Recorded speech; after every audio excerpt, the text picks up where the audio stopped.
Welcome back, ladies and gentlemen. Today we're going to be planting, not sowing, planting Echinacea white swan. I'm going to show you what to look for when buying them, how to get the best out of them. First of all, I'll get them open.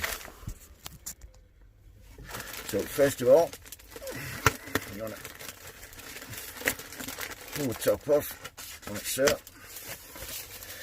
and then gently cut the top. You don't want to damage any of the stems if you can help it. And then what we want to do is gently get them out of there. So supposed to be two in here, so yeah, there we go. We've got two nice healthy plants. The compost needs to be moist when you buy them. If they're dry, try and avoid them, because they'll have tried to grow and they've died back. So yeah, still a bit of dampness left in these. Right, once you've got good plants like that, pull off any dry or damaged bits, and then all we need to do is fill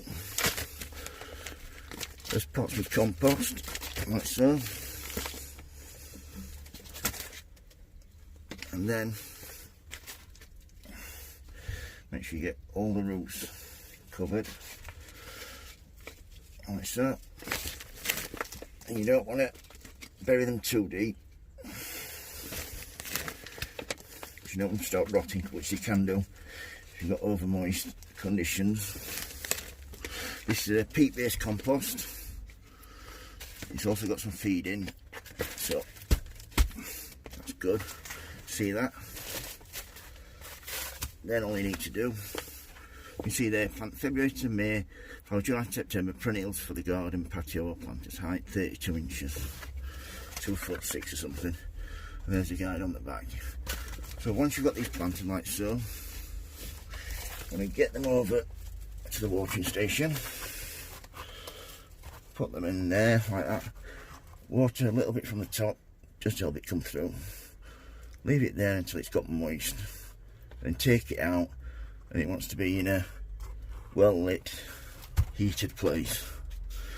So if you've got any questions, don't hesitate to ask. If you like my videos, please subscribe. Thank you for watching, and remember, happy sowing, happy growing. Have a good day, everybody. Thank you for watching. Thank you. Bye.